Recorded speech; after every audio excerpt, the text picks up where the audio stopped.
Yeah. Right, Okay. I'll send you live now. Okay, thanks.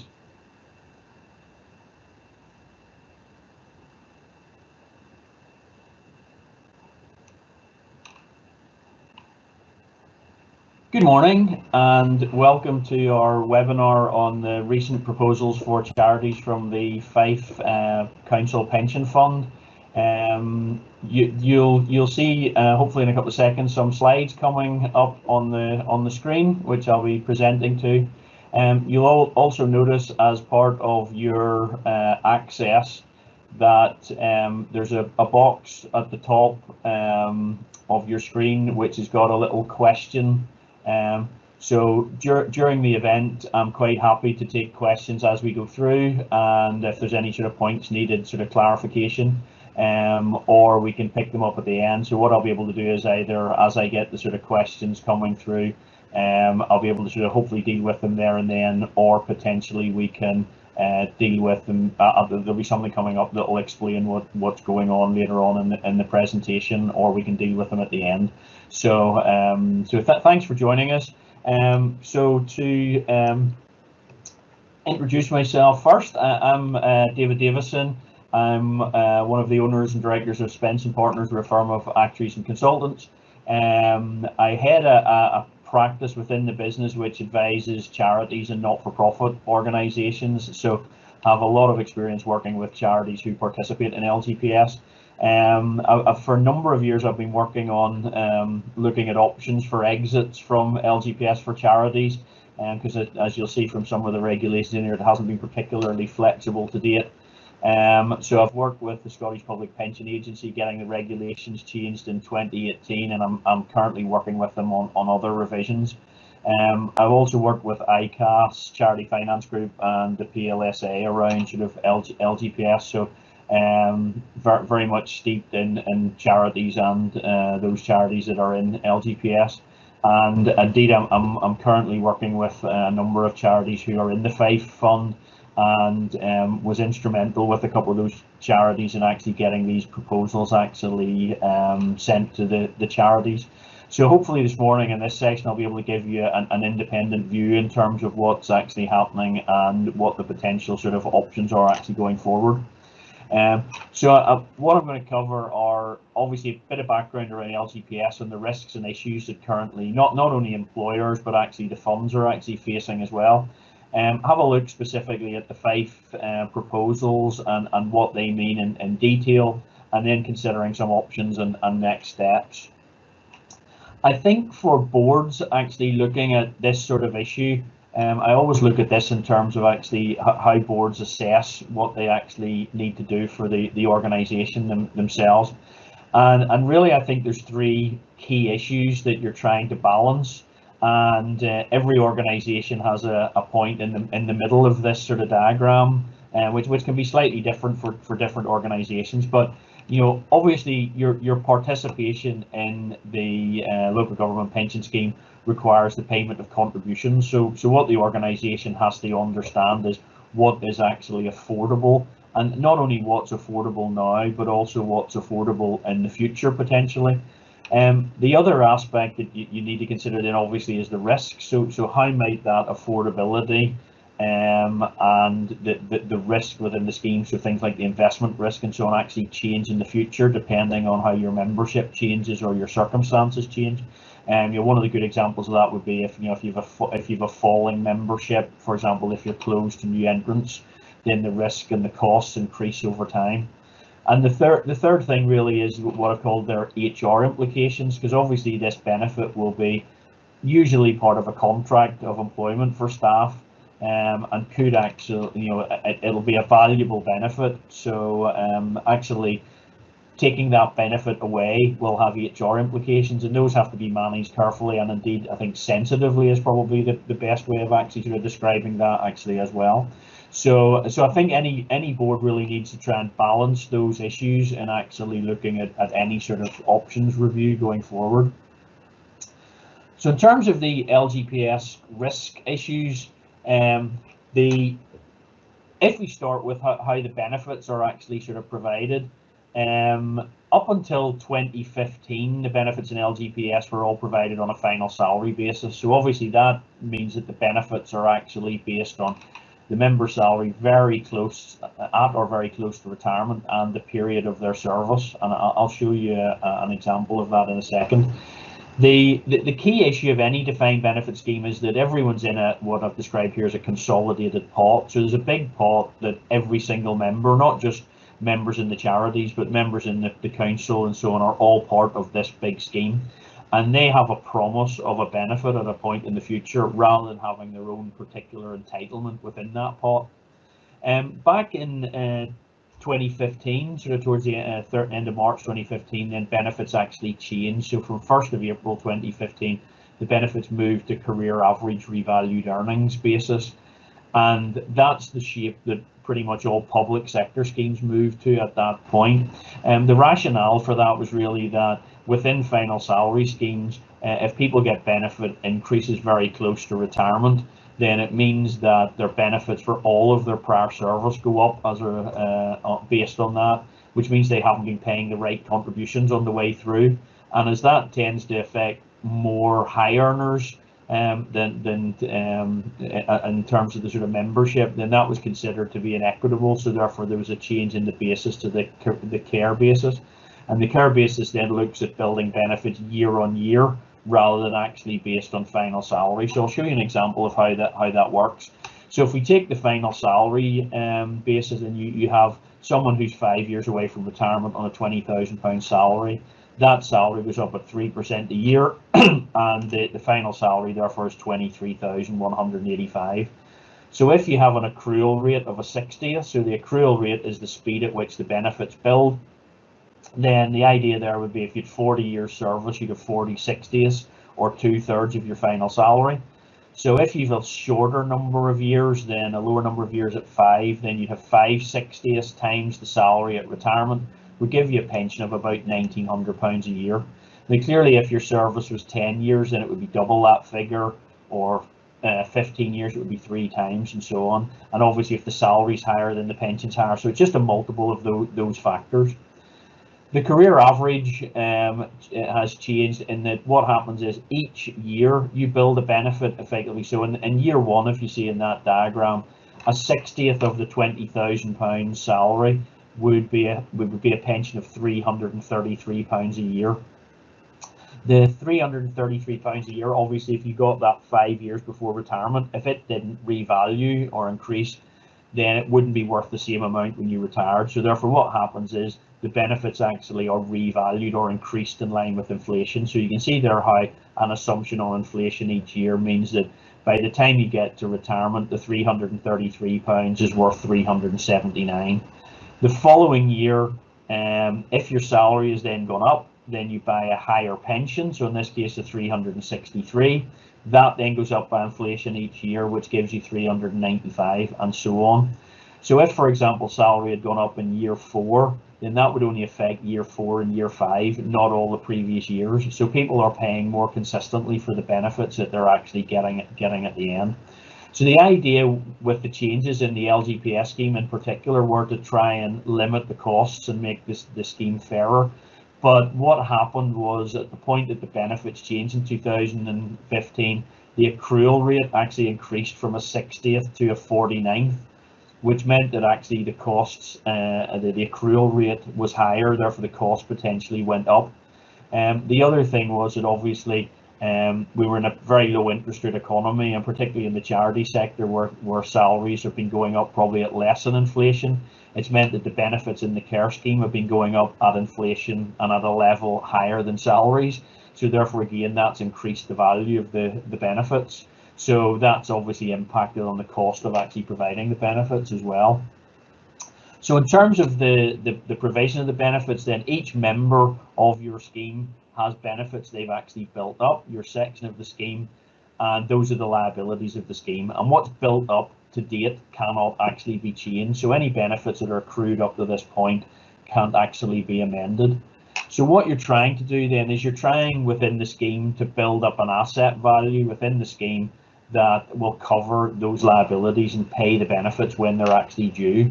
And you do that by paying contributions and getting investment return. If there's a shortfall on the amount of assets versus the liabilities, then effectively that's a guarantee from the employer. Now, obviously for charities, that's a particularly big risk there because, so for example, if you've £1 million of liabilities and those liabilities move by 10%, then the employer has to find £100,000. If you've £10 million of liabilities and it moves by 10%, you've got to find £1 million. So the bigger the liabilities grow, the bigger the risk there is for an employer and the bigger that guarantee that's being provided. And that's also a risk for the scheme as well, because obviously the scheme is expecting to get that money if it needs it. And if the employer is not able to provide it, then that's a concern for the scheme, because then any shortfall is spread out amongst all the other employers actually that are in the scheme. So as I say, what you've built up to date is protected, but obviously you can change benefits for the future. And as I said, if you increase the amount of benefits that you're building, then the same thing happens, and obviously the risk increases, as I said. So in terms of making those promises for members, the ultimate benefit is, although it's supposedly a defined benefit, is uncertain because it's based on what someone's salary is on the way through to retirement, which again, you don't know exactly. You can make an assumption on it. What inflation is, because that's how benefits will increase, and obviously how the benefits and payment will increase, and also the life expectancy, so how long someone's going to live for. And again, you don't know all of those things, so you have to make an assumption around what's actually going to happen in the future. So if we're providing someone with a pension in a year's time of £100, then the value that you need to put on that now is effectively based on the return you're going to get on the investment you make now. So if you pay £95 today and get a 5% return, you'll have the £100 to pay the member the £100 of pension. If you get a higher rate than that, then you pay less, and if you get a lower rate than that, then you pay more. Now again, you can see if you make the assumption there that you invest £95 on the assumption you're going to get 5% return to get your £100. If you only get a 2% return, you're going to be £3 short. So the charity effectively is going to have to make up the difference in terms of actually paying that benefit. Now you can see over a year, first of all, that the difference in those figures isn't particularly large. However, if you're looking at projecting benefits, say for 20 years, then the differences between those figures can be very material. So for example, the difference between 5% and 2% over 20 years is effectively double. So the difference between 38 and 67 pounds. So clearly, if you're assuming 5% on that and you only get 2, then there's a potential for a big shortfall actually there. And the other thing you can see immediately there as well is that it costs more money to buy that pension the closer you get to retirement. So it costs £95 for the £100 at 5% over a year, whereas it only costs £38 over 20 years because you're getting about £62 of investment return. So that's quite an important factor within this type of arrangement actually as well. So as I say, the benefit cost increases as members get older, but that's not the way the scheme works, because it takes an average across the membership. So you'll have a set contribution rate that will apply across your membership actually to the scheme and from the individuals themselves. So what that means is that younger people effectively overpay for their benefits while older people underpay for the benefits, and the two effectively compensate each other. And that all works fine on the basis that as people retire, at the end they're replaced by younger people who keep the average age broadly the same, and the benefit actually keeps rolling over. Unfortunately, particularly with most charities in these schemes, that isn't what happens, because most charities have found that as contributions have gone up, they haven't been able to afford to keep staff in the scheme. Therefore, they've closed to new entrants, or members just haven't joined because of the cost. So what that means is that your average age of your membership increases, therefore the point at which you cut the line increases, therefore your contribution cost increases. And what most charities will have seen is contributions rising over the last number of years, particularly if they've closed to new entrants. And with valuations in Scotland due from 31st of March 2020, that could be even more noticeable whenever we start to get valuations for Scottish charities towards the end of this year. In terms of then valuing the benefits, there's primarily three key valuation bases you need to be aware of. Your assets broadly will be the same, covering all of those, but the other three that you're looking at there are your accounting measure, so what you would be getting from an accounting perspective to put in your year-end financial summary. The accounting measure should be the weakest measure of liabilities, but to date, or at the moment, it probably isn't. It's probably much higher because it's using a discount rate or an assumed return of AA corporate bonds, which are suppressed given sort of market conditions actually at the moment. So that puts a higher value on the liabilities. The ongoing basis is the basis that the scheme uses and the basis that it uses to set the contributions. And it should use some sort of margin of prudence over the FRS assumptions, but it'll probably be using a higher assumed return, which will put a lower value on the liabilities. So that's why I would assume that at the moment the ongoing liabilities are probably lower than the accounting liabilities. And then in the last column, you've got what are called a cessation liability. So that would be in the event that you exit the scheme, there's an additional cost for that because the scheme will only have one chance to get money from you to make sure that it's protecting all the other employers. Therefore, it'll use a very, very low risk basis to actually calculate those liabilities. And the way schemes use this in the local government scheme is they assume a gilt rate of return, so a nil real rate of return on the liabilities, which places a higher value on those and means that the cessation cost is much higher than either the ongoing or the accounting cost. So ultimately then, in terms of actually the scheme trying to identify the risk that they're actually looking at within the scheme, you've really got these three key factors that the scheme has got to sort of take into account. So if you've got a very strong employer, so a strong covenant, so for example, you've a charity with £10 million of assets and £1 million of a pension deficit, then that would be a very strong financial covenant. Therefore, the scheme can be quite comfortable in letting the charity invest reasonably aggressively in terms of getting a return, because they know even if it goes wrong that the covenant is strong enough to cover that.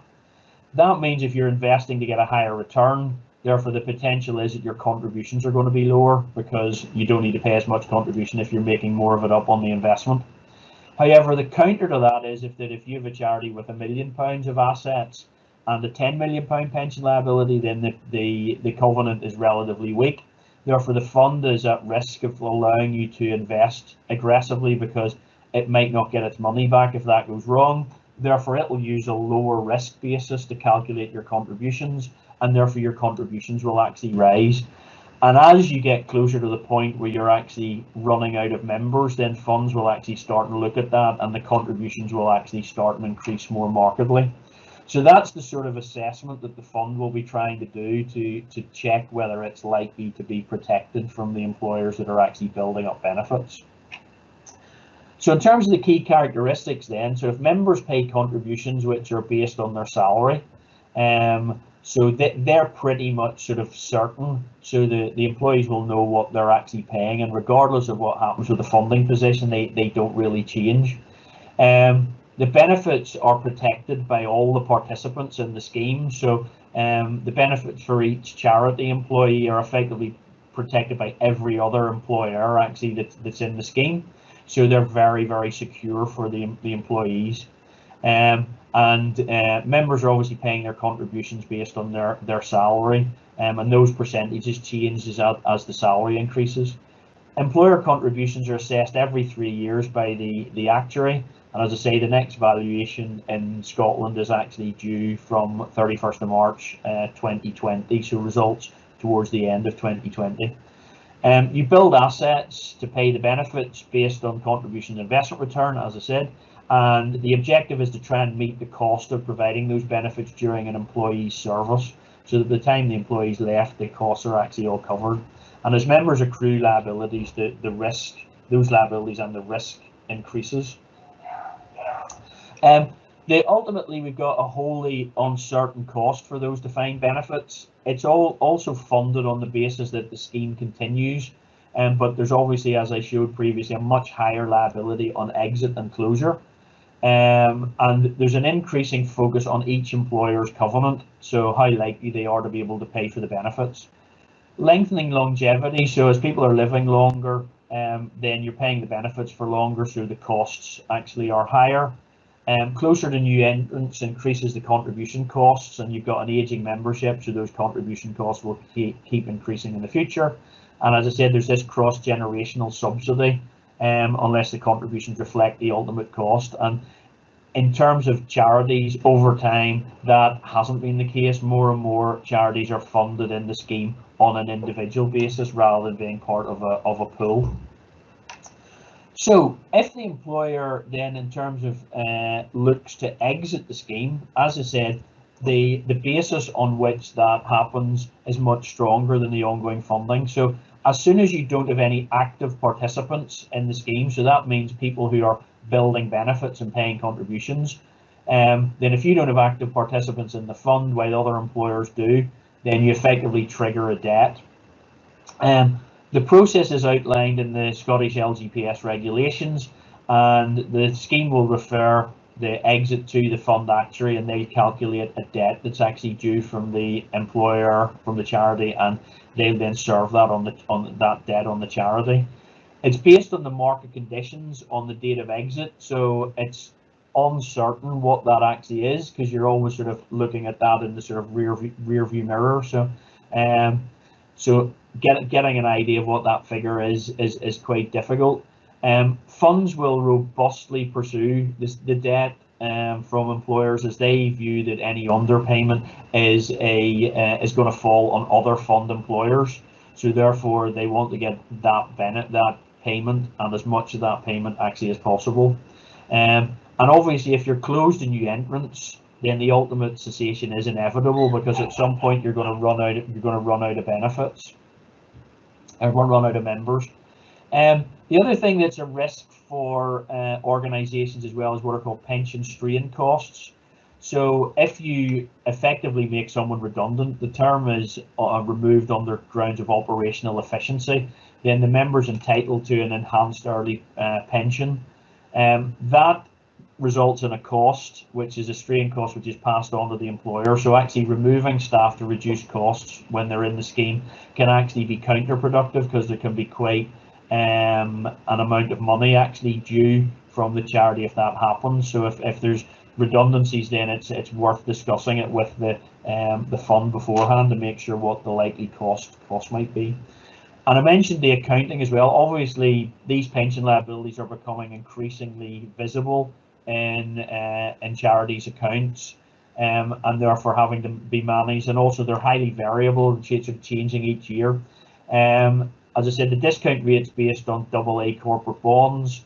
Some funds may have seen a slight improvement in their accounting recently, because while bonds have stayed relatively steady, interest rates have reduced, which has actually put a lower value on the liabilities. And even though asset values have fallen, that's been enough to improve the position. But usually this year, the ones I've seen, it's been quite marginal. The liabilities are likely to be much greater, as I said, at the moment on an accounting basis than on an ongoing funding basis. Therefore, there's obviously an impact on the charity balance sheet as a result of that. Okay, so that's the background really in terms of the risks. So in terms of the specifics around the Fife scheme, obviously it's a local government pension scheme. It's one of 11 funds in Scotland, and charities will participate in it as admission bodies based upon their sort of admission agreement. To join the charities, actually, if you were joining the scheme now, you wouldn't be able to join unless you had a guarantor, such as the council or other public entity, Scottish Government, for example. That wasn't the case historically. Obviously, organisations were allowed into the scheme if they had a public interest. So a lot of charities actually joined historically when there wasn't viewed to be the same sort of risks with the scheme as there are at the moment. So obviously any charities that are in the scheme should check if there's any historic guarantees from the council to sort of protect them, but if they're not, then the sorts of offer that's actually being made by the fund at the minute will be very valuable. The fund has become increasingly concerned by the employer covenant of charities that are participating in the scheme, and there's obviously a material risk of them building up more benefits. As the bigger the liabilities get, the bigger the default is if the organisations can't pay their deficit. As pension costs increase as well, that puts greater risk on charities, and we've seen a number of charities become insolvent who participate in LGPS over the last sort of two or 3 years. And that, from a council perspective, also disrupts local services as well as leaving the pension debt. So they were looking for an effective and consistent way to try and manage these risks. A number of charities, as I mentioned, had been approaching the Fife Fund to actually look for solutions, and to their credit, they actually started to identify what was actually possible. Initial proposals were made to the Fife Policy and Coordination Committee back in January. Those were agreed. The speed of the letters coming out was a bit delayed by COVID, because there was supposed to be another meeting sort of in early March, I think, which was delayed, but ultimately the letters were issued in April. And the key element is that the council has agreed to take on the future liabilities subject to the terms that were set out in the letter. Basically the organisations would be allowed to exit the fund based on the ongoing position, so that's probably the best position at the moment, and that was calculated as at 30th September 2019.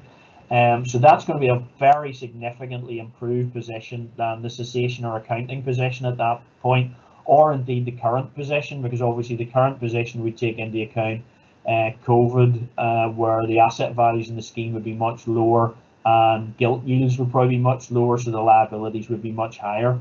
So even the deficit that you were shown at September would be likely to be much higher now.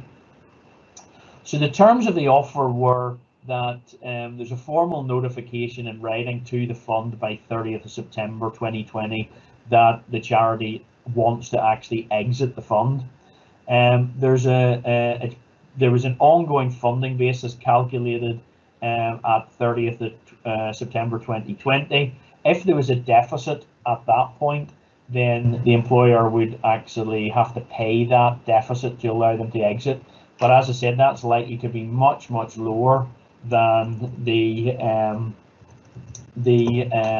much lower than the cessation debt at that point or today. So it's likely to be a multiple of that figure, but a number that I've seen, there isn't any deficit, so organisations can exit without any cost. The exit has got to be from the fund by the 30th of September 2020. Obviously the offer then falls away if it's not arranged by that point. And although that seems like a reasonable time in the future, it'll go in very quickly. I've been working on one exercise at the moment, probably for about the past sort of 2 months. And the consultation period takes a while to actually get through that, and obviously getting agreement through boards meetings, particularly at the moment, is difficult. So confirmation needs to come from the charity that they have adequately consulted with staff, and any contributions and costs and expenses that were due to the scheme prior to 30th of November 2020 must be paid in full by that point. In the letter, there was a table showing the 2017 valuation position, so that was the ongoing valuation position. There was then a cessation valuation, but that at 30th September was on the ongoing basis, so not the gilts basis. And then there's also a gilts basis cessation valuation actually shown. So if there's no debt shown on the cessation valuation, then the organisation can exit with no payment. The gilt cessation basis shows the amount that was actually saved.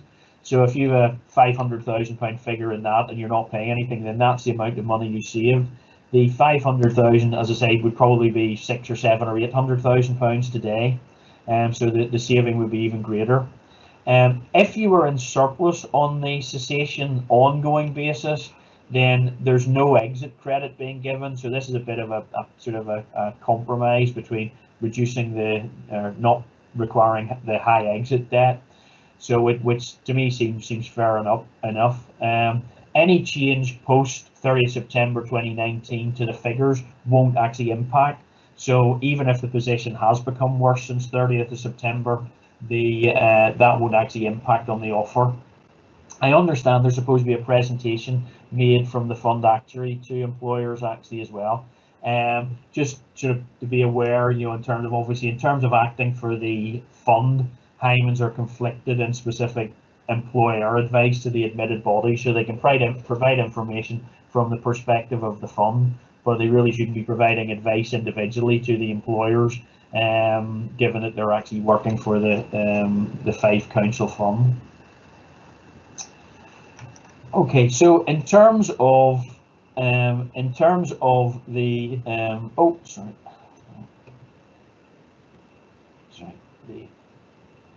So in terms of the engagement, actually, with employees, in terms of the proposals, then the first thing I think you need to understand is, what do your contracts of employment actually say? So, do your contracts of employment actually require you to provide the Fife pension fund as part of the contract of employment? Also, were any staff actually joined the scheme on a public sector outsourcing, something like Fair Deal, where they have a stronger entitlement to the benefits? So you need to actually check that as a starting point, which will probably require some legal advice, and consider what the impact is and how you can actually sort of manage those contracts and changing those contracts. If you've more than 50 employees, now that's 50 employees in total, not just 50 employees who participate in the scheme, then the regulator requires that there's a 60-day consultation period with staff. If it's less than 50 employees, then it's a voluntary consultation period, but I would still expect that the consultation is likely to be sort of probably at least 30 to 45 to 60 days, given the likely magnitude of any proposed change. So I suspect there's going to be some form of consultation. Dismissal and re-engagement process. Ultimately, the aim of the consultation process is to have all staff agree to a change of the contractual terms, and the hundreds of these have been involved in. Fortunately, that's always been the case. But the last resort is that you can go through a dismissal and re-engagement process to actually remove the staff and then bring them in on a revised contractual arrangement which has had the pension scheme removed. But as I say, that's a last resort and something you want to avoid. So the actual quality of the communication with staff and understanding the transition makes that much more important. So in terms of the consultation, I think the consultation will be driven by, as I say, staff numbers and the timing of any dismissal and re-engagement process within that. So this is why I say 30th September seems a long way away, but it potentially isn't, depending on how well the consultation actually goes. So I think organisations need to work out a realistic project plan to allow for all of the potential factors. Also, the boards need to consider how far you want to go to replicate the existing benefits. And also, in my experience, transparency is absolutely key. It's really a question of telling staff openly and honestly what's actually happening and what the impact is actually likely to be. Any consultation document would need to cover these sorts of things. So background to what's actually going on, what the proposal is and why it's being proposed, the differences between the local government scheme defined benefits and the likely defined contribution scheme that's actually being offered going forward. Any alternatives considered to actually closing the scheme, how the change will actually affect individuals, and I'll cover that in a bit more detail in a second. How does the consultation process work and the timing of that, and where is there any support available, either support that's arranged by the charity or support that's actually generically available, and there may be a requirement for some legal advice around these factors as well. Obviously, you'll need to engage with any trade union if there is one that's actually recognised, and they'll expect a meaningful consultation with staff. You need to provide detailed member presentations, I would suggest, so that the staff understand the rationale and the impact for the change, and obviously to manage the transition sort of sensitively. It's also possible to do member one-to-ones, looking at individuals' position and the impact of the change. That's probably voluntary, in terms of, it's not compulsory to actually provide that, but it just depends on how far the board of the charity actually want to go and sort of covering support for the members. The other thing then is, whenever we're doing these transitions, we tend to also always provide a comparative illustration which looks at the cost and benefit impact, because we think that's hugely valuable for the members, because there tends to be they tend to overestimate the impact of the change. So actually showing them what the real position of the change is actually hugely valuable, and you want to come up with something that's a fair comparison. So, as I said, the perceived impact from members of the change is frequently much greater than the actual impact. Complete transparency is key in that as well. A lack of understanding of the existing scheme and how it works is actually sort of very common. So the illustration tends to sort of explain that. Staff want an indication of how any change will specifically affect them. So in my view, doing some sort of uniform sample illustrations actually as an approach just doesn't work, because it just doesn't give that sort of detail. So to give you an example, we provide sort of bespoke illustrations around this to make sure members have a complete comparison. So it looks at what benefits have you built up in the scheme to date, and what likely projected benefits are you going to have at retirement.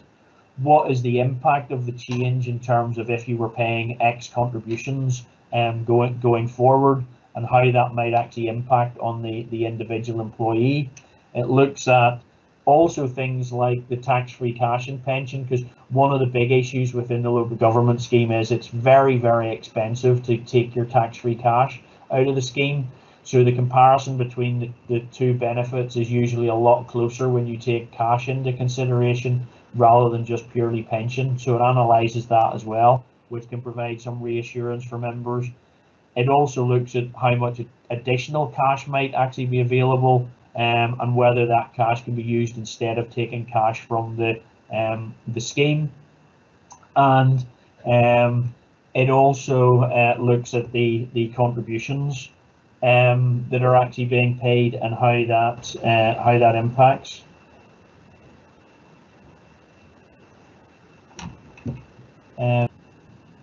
Okay, apologies for that. A few technical difficulties. So yeah, so I've gone through the sort of the slides in terms of the sort of the illustrations. Obviously, you can sort of get copies of the slides afterwards in terms of any bits that are sort of missed. So in terms of the future scheme options, then I think obviously if you're coming out of the local government scheme and the defined benefit options, it's more than likely that most employers are going to go into a defined contribution scheme. So the defined contribution scheme, will have the defined contribution scheme will have certain contributions going into the individual pot for each member. The ultimate benefits aren't guaranteed, and they depend on the investment return and the cost of purchasing a pension at retirement. But ultimately, there's a choice around how the benefits can be taken, either pension and cash only with a tax charge, or drawing down the benefits. But the key aspect is that the charity is moving from an uncertain contribution cost to a certain contribution cost. In terms of the scheme, there's a lot of different options in terms of sort of scheme design, in terms of how you might want to replicate the benefits that are actually being provided to employees. Things like, so you can just provide a fixed contribution, so you're going to pay X and the employee pays Y, or you could say we'll pay a multiple or a matched amount. So if you pay 6%, we'll pay 6%, or if you pay 6%, we'll pay 12%, or something like that. So there's a lot of options. There's also the potential to implement the joining period, where people get different benefits after they've been within the organization for a longer period of time, which allows you to focus the contributions more effectively. And again, I think you want then some form of consideration of the comparison with existing benefits. The quality of the contribution links to the scheme selection. So obviously, the better the contributions that are being paid, the better the likely terms you're going to get in the scheme, and I'll cover that in a bit more detail in a second. The other issue is then replicating the risk benefits potentially. So the local government scheme provides lump sum death and service benefits, and also some protections on ill health. So do you want to provide, as part of the costs, some sort of benefit to actually compare with that? Or do you want to offer staff some sort of menu of benefits which they can actually pick within a certain sort of cost budget? In terms of selecting the scheme, you'd have a number of things in terms of actually identifying the best scheme for your staff based on the charges. So how competitive are the charges based on the total contributions that are being paid and the average contributions per member? What's the financial strength of the provider? So you'd want someone strong to be actually providing those benefits. What investment options and returns are actually sort of available? How good is the administration? How good is the IT support? So member websites and so on. And what other options are likely to be available, such as on retirement? Do they offer drawdown within the scheme and so on? So options like that will also be need to be considered to get the best alternative scheme selection. The other thing I think around the scheme is then making sure, in terms of the communication with staff, that they understand the impact of the transition. So things like moving to a new scheme can have positive impacts, and as I mentioned earlier, on the tax-free cash, can also have advantages in terms of death and service, early retirement. So actually covering off how the two benefits actually integrate is also valuable in terms of getting the best return out of the consultation communication process. So in terms of the next steps for employers that have had the offer, then I think ideally you want to have sort of a project plan that actually looks at the timing and getting a result by the end of September. So I think you're going to need board agreement in terms of actually looking at the option and how it works for each charity, and whether it's something you want to pursue. Also reviewing the contracts to see if there are any barriers to actually pursuing the offer. Go through a staff consultation period. Consider all the timing and the contingency, so such like if you need to have a dismissal and re-engagement process tacked on the end, or in case you have to extend the consultation if there's a negative feedback or whatever. Making sure you communicate with the fund within the time scale, and also have any new scheme established within that time scale actually as well. So in terms of the summary then and next steps, I have to say, having worked with all of the funds in Scotland and also a very large number of the funds in the rest of the UK, this is a totally unique offer. I think Fife have come up with something that is very enlightened in my view, and offers charities a huge opportunity to actually remove a very big risk from their organisations. From the communication and with discussions with the fund, I think this is likely to be a one-off, and I think if organisations don't take advantage of it, I don't perceive that they're going to have another offer to actually look at. And indeed, I think from the offer is so generous, I think the fund will legitimately say, if people don't accept it, that they were given the offer and therefore they're back in the scheme on the sort of full terms of the scheme going forward. Obviously, taking the offer could have a very substantial positive impact for charities who do take advantage of it. I think you have to undoubtedly recognise the impact on staff of any change and communicate, as I said, sympathetically, providing as much detail as possible around the rationale and impact for the change. And my expectation would be that unless there are other very significant factors, accepting the offer is likely to be the preferred route for most charities who've been provided it. Okay, at that stage, I'm happy to take any questions on the content or issues that you might want to consider. I'll stop sharing the slides at the moment. Do the communication. If there's anything specific which you might want to ask in an open forum, then just drop me a note and I'll be happy to provide a response on that. Just to confirm that I will send out the slides. It's Susan McFarlane here. I've been dealing with the setup of the webinar. I'll send the slides out to everyone who's attended, and there'll also be a recording of the event that you can access later on today as well, so you'll be able to forward the link to that to other people if need be in your organisation. And I'll confirm David's contact details in that email too. Thanks, Susan. Okay, well, if there's no other questions on the event, hopefully you found that valuable. And say if there's any other things you need to ask, then just let me know. Okay, thanks very much.